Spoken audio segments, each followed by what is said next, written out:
ચાલો વિદ્યાર્થી મિત્રો, હવે આપણે જોઈએ ચેપ્ટર 6 કાર્ય, ઉર્જા અને પાવર. આમાં સૌથી પહેલા ટોપિક જોઈએ 6.1 જે છે પ્રસ્તાવના. વિદ્યાર્થી મિત્રો, આ ચેપ્ટરમાં આપણે મુખ્યત્વે કાર્ય, ઉર્જા અને પાવર વિશે ડિટેલમાં વાત કરીશું. જો કાર્ય આમ સામાન્ય રીતે જે આપણે વાત કરતા હોઈએ કે મેં આટલું કાર્ય કર્યું એમ નહીં, અહીં કાર્ય એ ખાસ સૂત્ર દ્વારા વ્યાખ્યાયિત કરવામાં આવે છે. આપણે એ સૂત્ર વિશે આગળ વાત કરીશું. અત્યારે એટલું યાદ રાખીએ કે કાર્ય માટે જે સંજ્ઞા છે એ છે ડબલ્યુ, અને તેનો એકમ તમને યાદ જ હશે, એકમ છે તેનો જૂલ. ઉર્જા, જો કાર્ય કરવામાં આપણે ઉર્જા ખર્ચવી પડે, આ ઉર્જા અલગ અલગ પ્રકારની હોઈ શકે. સામાન્ય રીતે ઉર્જા માટે થઈને આપણે સંજ્ઞા લઈએ છીએ ઈ, અને તમને ખબર છે કે ઉર્જાનો એકમ જૂલ છે. યાદ રહે કે ઉર્જા છે એ અલગ અલગ પ્રકારની હોઈ શકે. ઉર્જા તરીકે સ્થિતિ ઉર્જા હોઈ શકે, ગતિ ઉર્જા હોઈ શકે, અથવા તો વિદ્યુત ઉર્જા હોઈ શકે, કોઈ રાસાયણિક ઉર્જા હોઈ શકે, અલગ અલગ પ્રકારની ઉર્જા હોઈ શકે. પણ સામાન્ય રીતે ઉર્જાને અંગ્રેજીમાં એનર્જી કહેવા માટે તેની સંજ્ઞા અત્યારે આપણે ઈ લીધેલી છે. આ ઉર્જા દ્વારા કાર્ય કરી શકાય. જો કોઈ ઘર્ષણ બળ ન લાગતું હોય તો એવા સંજોગોમાં ઉર્જા જેટલી આપવામાં આવે એટલું જ કાર્ય થશે. જો કોઈ અવરોધક બળ ન લાગતું હોય, ટૂંકમાં અસરક્ષી કોઈ પણ બળ ન લાગતું હોય, તો એવા સંજોગોમાં ખર્ચેલી ઉર્જા જેટલું જ કાર્ય થાય. જો તમે 10 જૂલ જેટલી ઉર્જા ખર્ચો તો 10 જૂલ જેટલું કાર્ય થાય. હવે પાવર. પાવર એ અલગ વસ્તુ છે વિદ્યાર્થી મિત્રો. પાવરને ગુજરાતીમાં કાર્ય ત્વરા કહેવામાં આવે છે. કાર્ય ત્વરા, અને તેની સંજ્ઞા છે કેપિટલ પી, અને તેનો એકમ તમને યાદ હશે એ છે વોટ. વોટ ડબલ્યુ, WATT, બરાબર? આ છે વોટ. આ વોટ ખરેખર જૂલ પ્રતિ સેકન્ડમાંથી મળે છે. ખરેખર પાવરનો એકમ છે જૂલ પ્રતિ સેકન્ડ, પણ તેને વોટ પણ કહેવામાં આવે છે, જેમ્સ વોટની યાદમાં. અહીં પાવર એ ઉર્જા અને કાર્ય કરતાં બિલકુલ અલગ વસ્તુ છે. તમે કેટલા ઓછા સમયમાં આપેલું કાર્ય કર્યું તે પાવર નામની રાશિ દ્વારા વ્યાખ્યાયિત કરવામાં આવે છે. જો તેનું એક ઉદાહરણ આપો. દાખલા તરીકે તમે મોટરસાયકલમાં અમદાવાદથી વડોદરા જાઓ અને તમે કોઈ એક ફાસ્ટ કારમાં અમદાવાદથી વડોદરા જાઓ, તો સ્વાભાવિક છે કે મોટરસાયકલમાં વધારે સમય લાગશે અને કારમાં ઓછો સમય લાગશે, બરાબર? અહીં કાર્ય તો બંનેમાં સમાન જ થયું, કારણ કે અમદાવાદથી વડોદરા જ તમે ગયા છો, એટલે કાર્ય બંનેમાં સમાન છે, પણ કારમાં સમય ઓછો લાગ્યો છે, એટલે કારનો પાવર વધારે કહેવાય. જેમાં સમય ઓછો લાગે તેનો પાવર વધારે કહેવાય.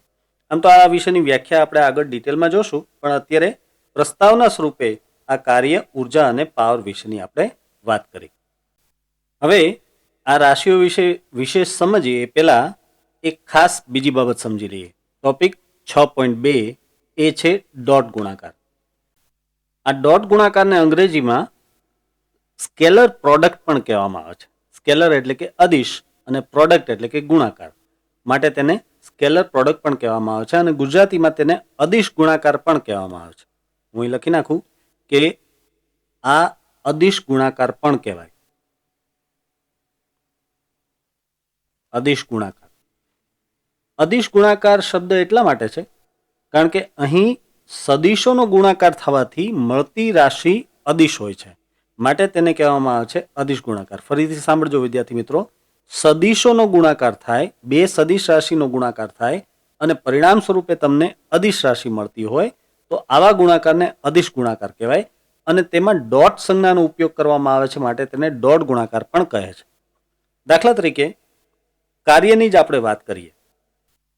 જો કાર્ય, તેનું સૂત્ર આમ લખાય, કાર્ય W બરાબર F ડોટ ડી. અહીં F એટલે કે બળ અને D એટલે કે સ્થાનાંતર. જો બળ છે એ સદિશ રાશિ છે, સ્થાનાંતર પણ સદિશ રાશિ છે, પણ બંનેનો ગુણાકાર થવાથી તમને જે રાશિ મળે છે એ છે કાર્ય, અને એ અદિશ રાશિ છે. કાર્ય સદિશ નથી, કાર્ય તો અદિશ છે. તો બે સદિશોનો ગુણાકાર થવાથી તમને અદિશ રાશિ મળે છે, માટે આ પ્રકારના ગુણાકારને અલગ પાડવા માટે ડોટ સંજ્ઞાનો ઉપયોગ કરવામાં આવે છે. જો બે સદિશોના ગુણાકારથી સદિશ રાશિ જ મળતી હોય તો એવા સંજોગોમાં ક્રોસ સંજ્ઞાનો ઉપયોગ કરવામાં આવે છે અને તેવા ગુણાકારને ક્રોસ ગુણાકાર કહે છે. બરાબર. અહીં આ ડોટ ગુણાકાર વિશે, તેના ગુણધર્મો વિશે આપણે ખાસ વાત કરી લઈએ. યાદ રહે વિદ્યાર્થી મિત્રો કે આ જે સંજ્ઞા છે એ ડોટ વડે દર્શાવવામાં આવે છે અને તેથી જ તેને ડોટ ગુણાકાર કહે છે. અહીં આ જે સંજ્ઞાઓ મેં કરેલી છે સદિશ એફ અને સદિશ ડી, એ તમને ટેક્સ્ટબુકમાં નહીં જોવા મળે, કારણ કે તમને ખબર છે કે ટેક્સ્ટબુકમાં સદિશ રાશિઓને ઘાટા એટલે કે બોલ્ડ મૂળાક્ષરો વડે દર્શાવવામાં આવે છે, જ્યારે આપણે તો તેના ઉપર સદિશની નિશાની કરવી પડશે. તો આ ડોટ ગુણાકાર, તેના ગુણધર્મો શું છે એ જરા આપણે જોઈએ. ડોટ ગુણાકારના ગુણધર્મો.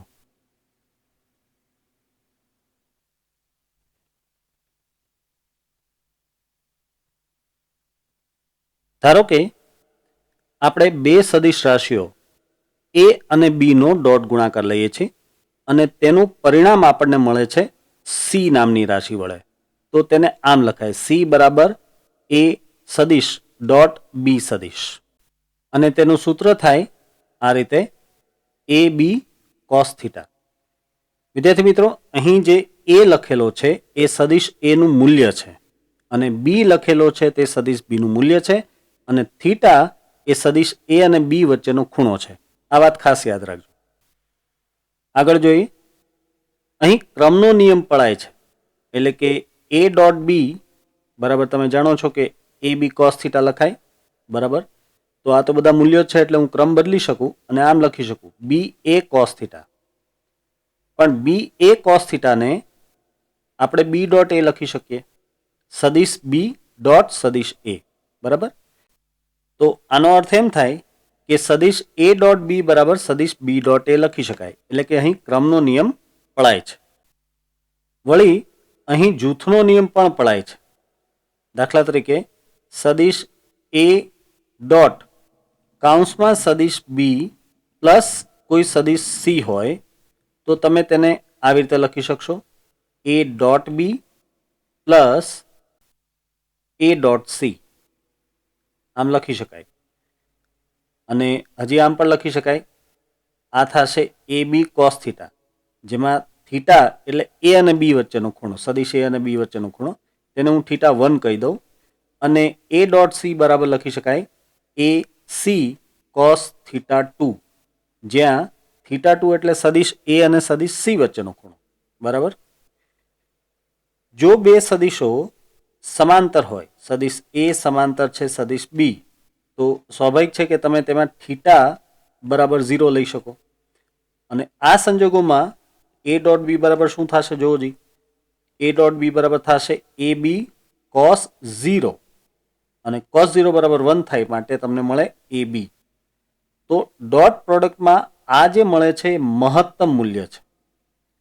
તો અહીં યાદ રાખવું કે જ્યારે બે સદિશો એક જ દિશામાં હોય, એકબીજાને સમાંતર છે, એટલે શું થયો તેનો અર્થ કે બંને એક જ દિશામાં હોય, થીટા બરાબર 0 હોય, ત્યારે ડોટ પ્રોડક્ટનો જવાબ એ મહત્તમ મળે. હવે આગળ જોઈ. જો બે સદિશો પરસ્પર લંબ હોય, દાખલા તરીકે એ લંબ છે સદિશ બી, તો તમે જાણો છો કે થીટા બરાબર 90 ડિગ્રી થાય. તો આ સંજોગોમાં એ ડોટ બી કેટલા થશે? એ ડોટ બી બરાબર થાય એ બી કોસ 90. કોસ 90 બરાબર 0 થાય, માટે આ જવાબ આવશે 0. હજી એક વસ્તુ જોઈએ. જો એ સમાંતર હોય માઇનસ સદિશ બી, એટલે કે સદિશ બી નો વિરુદ્ધ સદિશ, તો તમે સમજો કે થીટા બરાબર 180 ડિગ્રી થાય. સમજો છો વિદ્યાર્થી મિત્રો? જો સદિશ એ સમાંતર હોય માઇનસ સદિશ બી ને, એટલે કે સદિશ બી છે એ ની દિશા કરતા બરાબર વિરુદ્ધ દિશામાં છે. બરાબર છે. તો આ સંજોગોમાં થીટા થાય 180 ડિગ્રી, બંને સદિશો પરસ્પર વિરુદ્ધ દિશામાં છે એટલે. અને તેથી એ ડોટ બી બરાબર શું થશે? એ ડોટ બી બરાબર થાય એ બી કોસ 180. કોસ 180 બરાબર -1 થાય, માટે આ જવાબ આવશે માઇનસ એ બી. બરાબર. હવે જો આ બધા જ પરિણામો પરથી એક વાત સમજીએ આપણે કે કેરેટ આઈ ડોટ કેરેટ આઈ જો લઈએ તો જો કેરેટ આઈનું મૂલ્ય 1 થાય, ફરીથી કેરેટ આઈ છે તો તેનું મૂલ્ય પણ 1 થાય અને કોસ 0 લેવો પડે મારે, કારણ કે અહીં કેરેટ આઈ અને કેરેટ આઈ બંને એક જ દિશાના એકમ સદિશો છે, માટે બંને વચ્ચેનો ખૂણો તો 0 જ થાય, એટલે કોસ 0 થાય. પણ કોસ 0 બરાબર પણ 1 થઈ જાય, માટે આ જવાબ આવશે 1. આમ કેરેટ આઈ ડોટ કેરેટ આઈ, એ જ રીતે કેરેટ જે ડોટ કેરેટ જે અને એ જ રીતે કેરેટ કે ડોટ કેરેટ કે, આ બધા ડોટ પ્રોડક્ટનો જવાબ હંમેશા થાય 1. અને આથી વિપરીત કેરેટ આઈ ડોટ કેરેટ જે જો લઈએ આપણે તો જો કેરેટ આઈનું મૂલ્ય 1, કેરેટ જેનું મૂલ્ય પણ 1, ભાઈ કેરેટ આઈ કેરેટ જે એકમ સદિશ છે માટે મૂલ્ય 1 લખું છું બધામાં, અને કોસ 90 આવે, કારણ કે કેરેટ આઈ એક્સ દિશામાં છે, કેરેટ જે વાય દિશામાં છે, માટે બંને વચ્ચેનો ખૂણો 90 ડિગ્રી. હવે કોસ 90 બરાબર થાય 0. તો આ રીતે આઈ ડોટ જે અથવા જે ડોટ કે અથવા કે ડોટ આઈ, આ બધા જ ડોટ પ્રોડક્ટનો જવાબ થશે 0. ઇનફેક્ટ અહીં તમે જાણો કે ક્રમનો નિયમ પણ પડાય છે, માટે તમે જે ડોટ આઈ, કે ડોટ જે અને આઈ ડોટ કે બરાબર પણ લખી શકશો 0. બરાબર. હવે એક વાત સમજીએ કે જો કોઈ વાસ્તવિક સંખ્યા આવેલી હોય તો આ ડોટ ગુણાકારમાં શું ફેર પડે.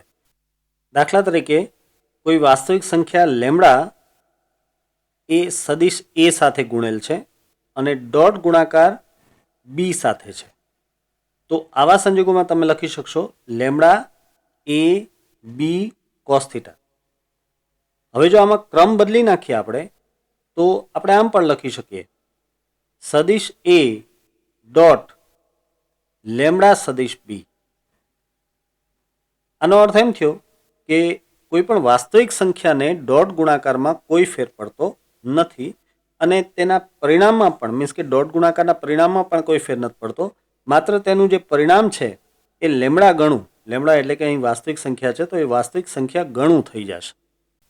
હવે આગળ જોઈએ.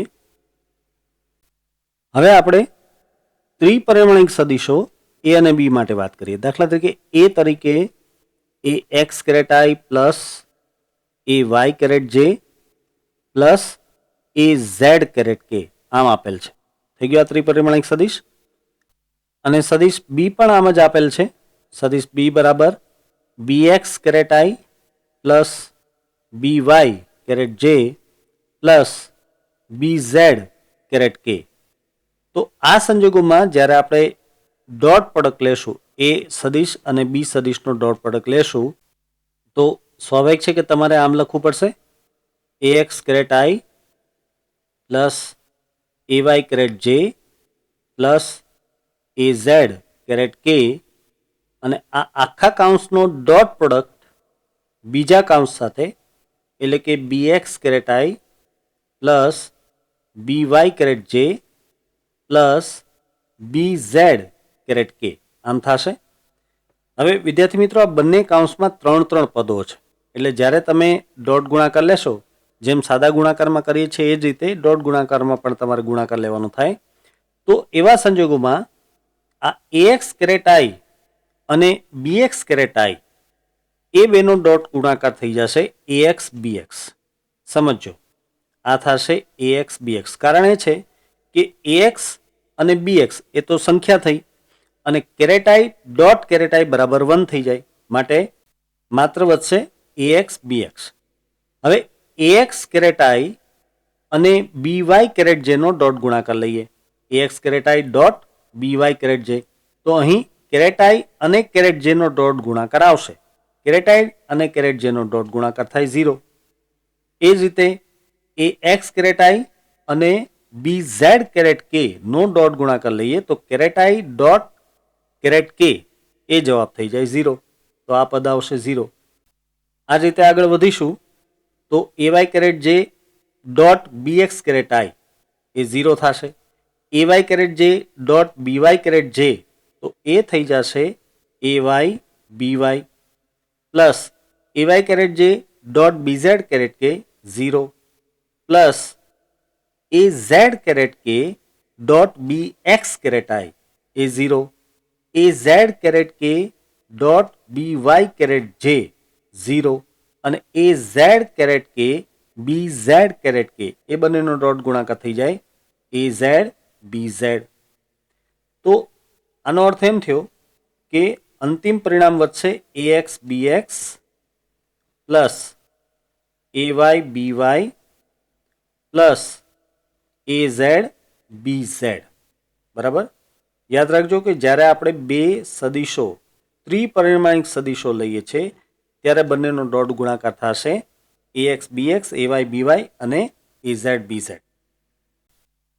હવે આ પરથી જ તમે આ પરિણામ તો કહી શકશો કે એ ડોટ એ, આ બંને સદીશો એ જે લીધા છે એ બંને ત્રિપરિમાણિક છે, તો એ ડોટ એ બરાબર શું થાય?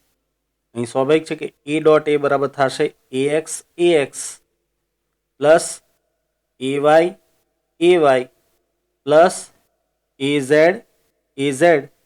બરાબર ને? એમ જ થાય ને? અને તો તમે લખી શકશો A x square plus A y square plus A z square. આ વાતને પણ અહીં નોંધી લઈએ આપણે. હું અહીં લખી લઉં કે ત્રિપરિમાણિક સદિશ એ ડોટ એ બરાબર થાય A x square plus A y square plus A z square. બરાબર. હવે આગળ જોઈએ. જો વિદ્યાર્થી મિત્રો, ડોટ ગુણાકારનો એક બહુ જ અગત્યનો ઉપયોગ છે અને એ છે ખૂણો એટલે કે દિશા શોધવા માટે. કઈ રીતે સમજો? દિશા શોધવા માટે ડોટ ગુણાકારનું સૂત્ર ખૂબ જ કામ લાગે છે. આપણે જાણીએ છીએ કે એ ડોટ બી બરાબર એ બી કોસ થીટા થાય. તો અહીં કોસ થીટા બરાબર આપણે લખી શકીએ એ સદિશ ડોટ બી સદિશ ના છેદમાં એ બી. અહીં વિદ્યાર્થી મિત્રો ખાસ યાદ રાખજો કે આ છેદમાં જે એ બી છે તે એનું મૂલ્ય અને બીનું મૂલ્ય છે, અને આ જે ડોટ ગુણાકાર છે એ ડોટ બી તેના બરાબર આપણે અહીંથી આ સૂત્ર મૂકી શકીએ. અને તો હવે આ કોસ થીટાનું સૂત્ર આમ બની જાય, અંશમાં આવશે A x B x plus A y B y plus A z B z. બરાબર. અને છેદમાં એનું મૂલ્ય તમે જાણો છો કે એનું મૂલ્ય આમ લખી શકાય under root of A x square plus A y square plus A z square. બરાબર. અને બીનું મૂલ્ય આમ લખી શકાય અંડર રૂટ ઓફ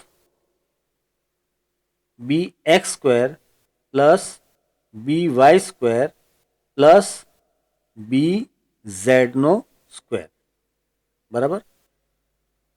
તો આ જે સૂત્ર છે આ સૂત્રની મદદથી જો તમે બંને સદિશોના ત્રણેય ઘટકો જાણતા હો તો આ સૂત્રની મદદથી તમને કોસ થીટા મળે અને તે પરથી પછી થીટા શોધી શકાય, જ્યાં થીટા એટલે કે સદિશ એ અને સદિશ બી વચ્ચેનો ખૂણો. તો વિદ્યાર્થી મિત્રો આ થયા બધા ડોટ ગુણાકારના ગુણધર્મો.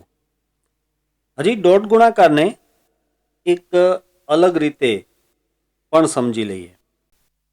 ધારો કે આ રીતે બે સદિશો આપેલા છે એ અને બી. આ છે સદિશ એ, આ છે સદિશ બી અને આ છે ખૂણો theta.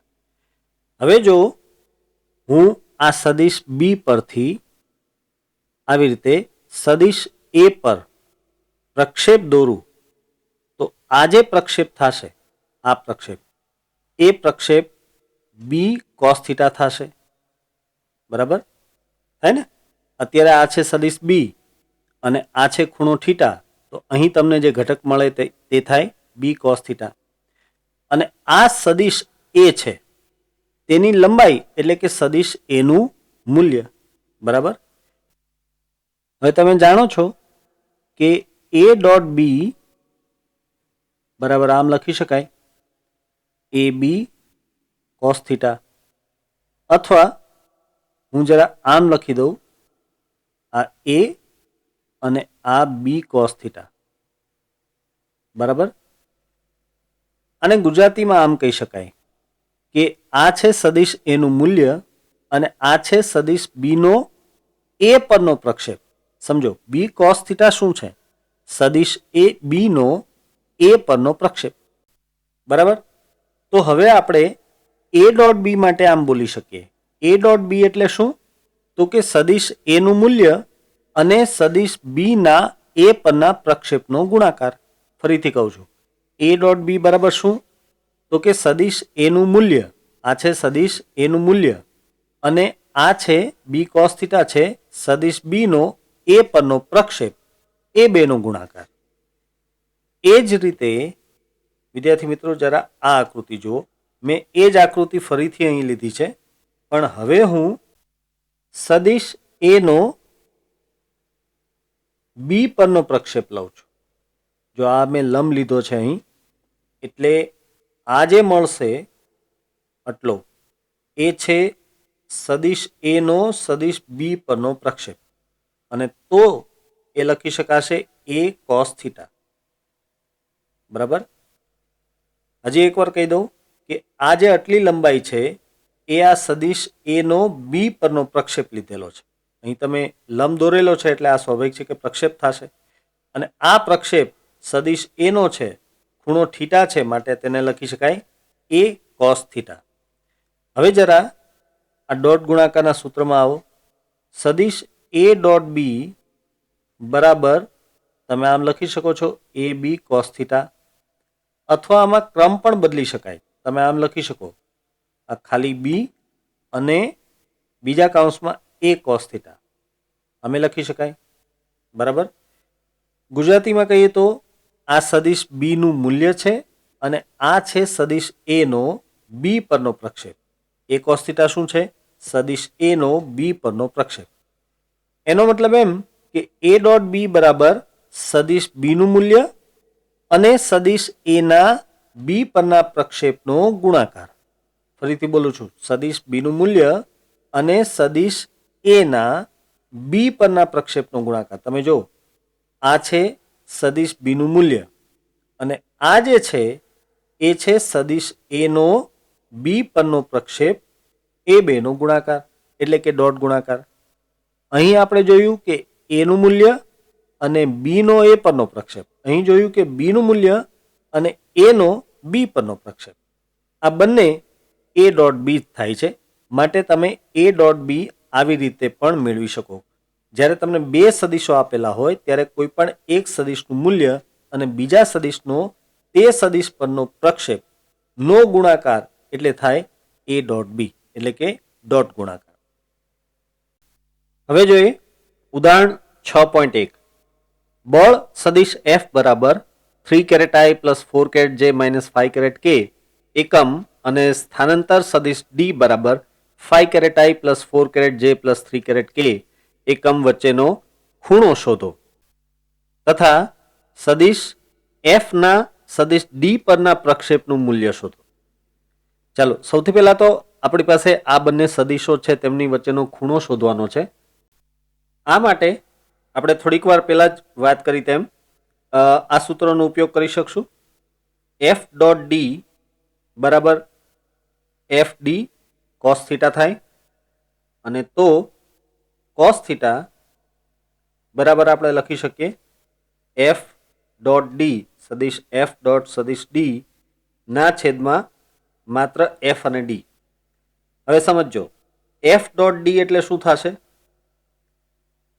fx dx plus fy dy plus fz dz.